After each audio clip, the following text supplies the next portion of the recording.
Miscarriages do not just occur. Certain things make it happen. And these are what we call risk factors. The risk factors are classified under various headings. Now I will further break them down. You have epidemiological risk factors.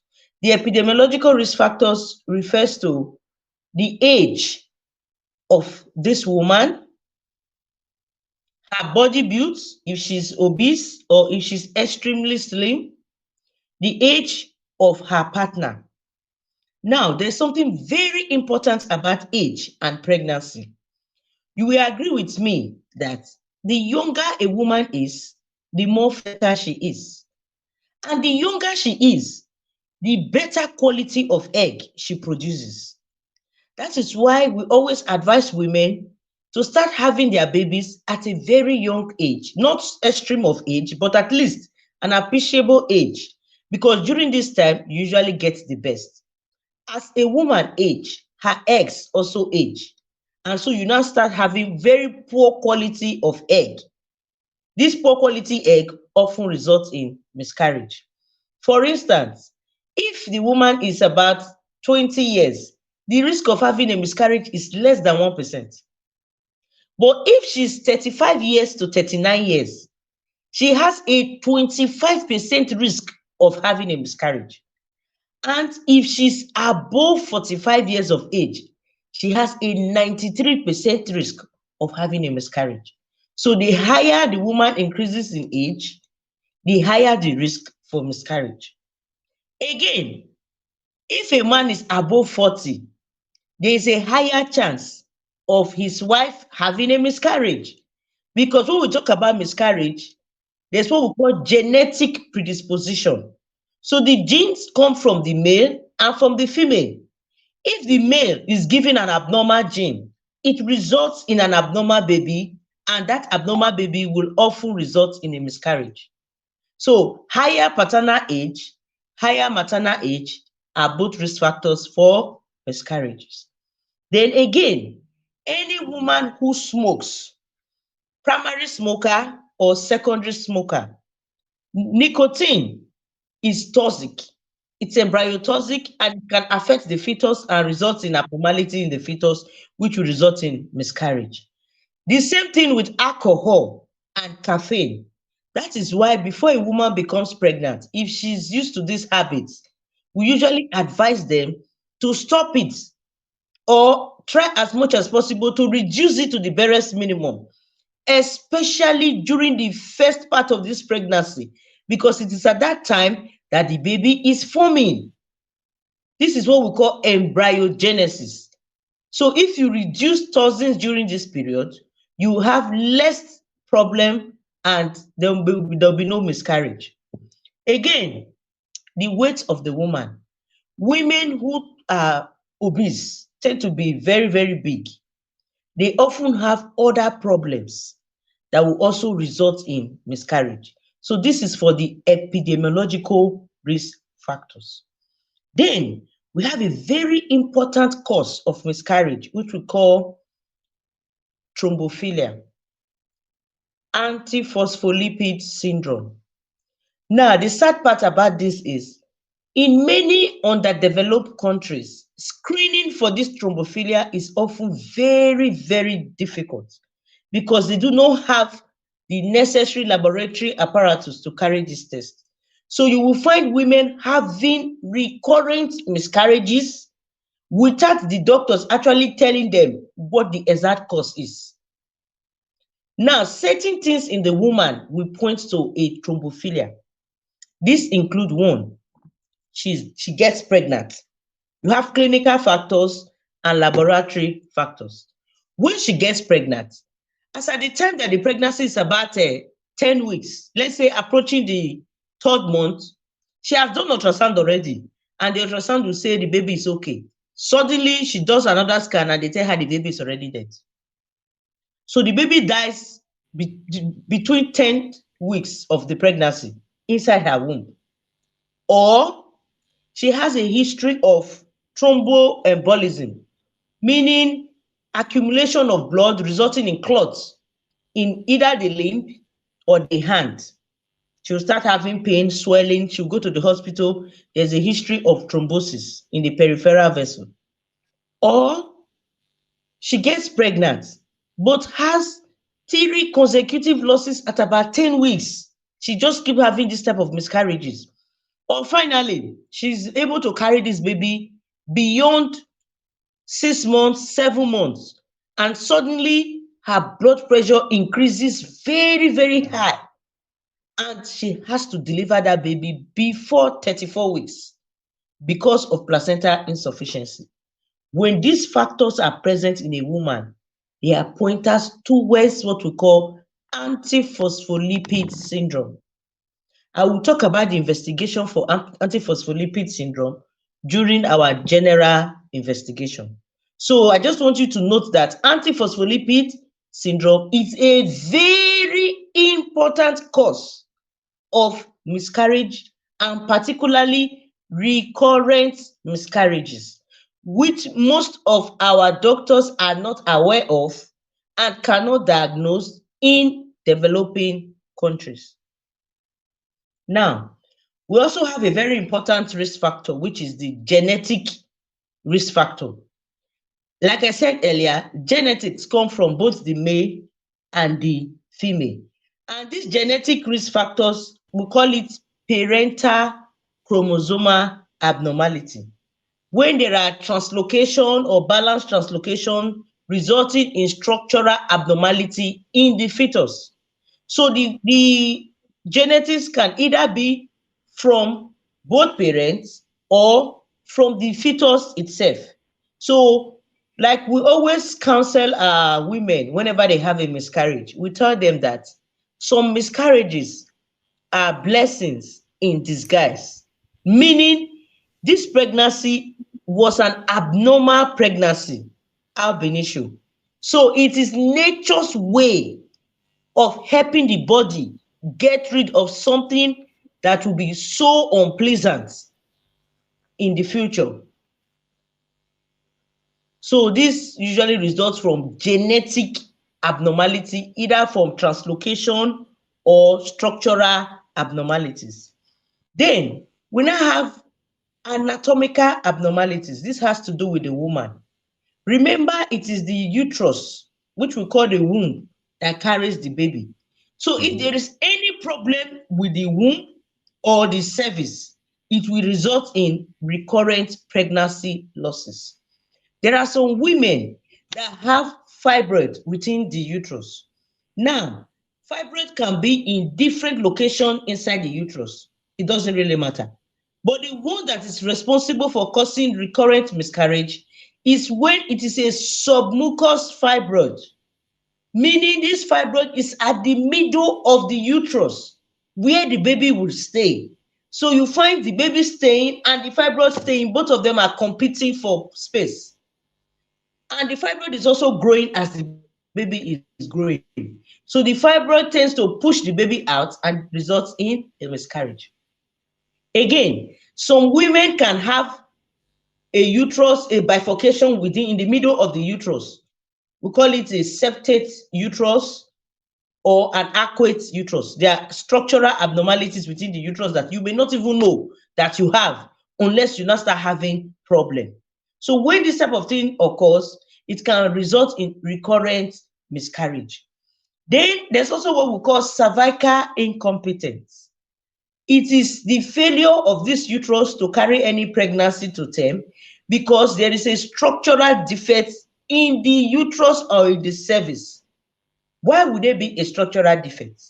It can result from congenital, meaning the woman is born with it, or acquired, a problem that occurred during the lifetime of this woman. Now, some women have connective tissue disorder. They don't know about it. So the cervix is very weak. Any little load you put inside, it opens up and the baby comes out. For women who have cervical incompetence, the classical way of miscarriage for them is the miscarriages occur in the second trimester, and usually they will not have any complaint.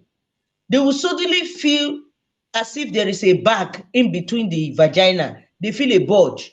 And before you know it, they see water and the baby is out without pain. They call it painless expulsion.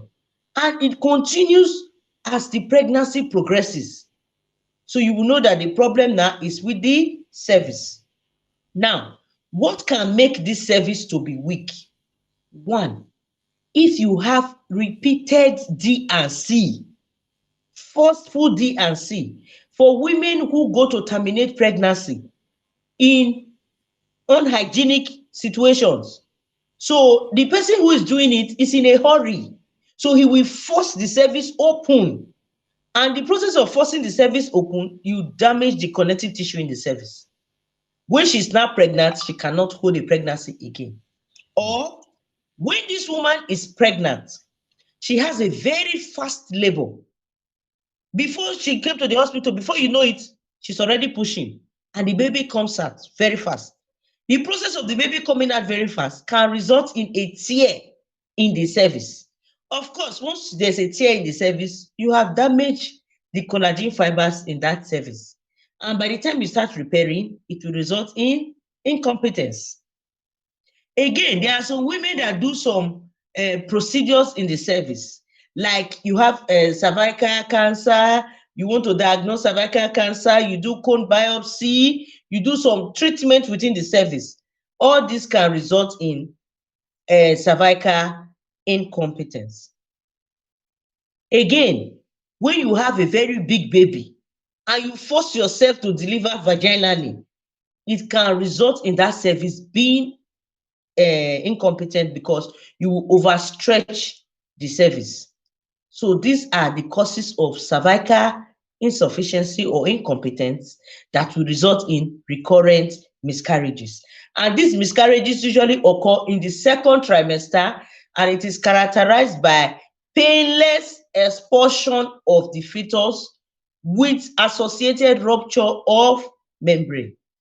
Now, we will now go to the very common cause of recurrent miscarriage, which we can easily diagnose wherever we are, but we often do not pay attention to it. That's what we call the endocrine causes. I had this patient sometime in Nigeria, and she came. She's been having recurrent miscarriage. So as soon as she entered the consulting room, something struck me about this patient. She was obese on the big side. And so the very first question I asked her, I said, are you diabetic? Have you ever screened yourself for diabetes? She said, no. I said, is there anybody with diabetes in your family? She said, yes, her mom is diabetic. Her dad is diabetic. And I said, okay, please, I want you to do screening for diabetes. She said, no, I'm too young. How can I be screening myself for diabetes? I can't have diabetes. I don't have any complaint. I don't have any, I just told her, I said, well, if you do the test, will there be any problem? She said, no. I said, Kalas, go do the test. And so she went for the test. When the result came out, she was overtly diabetic. And that was how her solution came. Immediately, I sent her to the endocrinologist for blood sugar control. After they controlled her sugar, she got pregnant. And this time around, we placed her on special care, and she was able to carry that pregnancy. And she's proudly a mother of 2 children.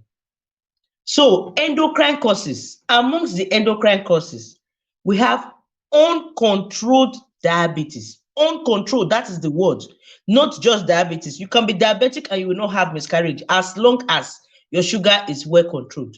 But if it is uncontrolled, before you get pregnant, especially there's a test we call hemoglobin A1C, glycated hemoglobin. It shows you the degree of control in the last 3 months for your blood sugar. So if it is elevated, greater than 7%, that woman should not get pregnant until it is controlled. That is why we always advocate that women who are diabetic, they must have what we call preconceptional care. They should come and see their doctor and tell the doctor, doctor, I want to get pregnant. So that together you and your doctor will work things out and make sure when you are getting pregnant, you are safe and you're going to have a baby who is healthy. Another endocrine cause is thyroid disorders. Thyroid disorder can come as hyperthyroidism or hypothyroidism.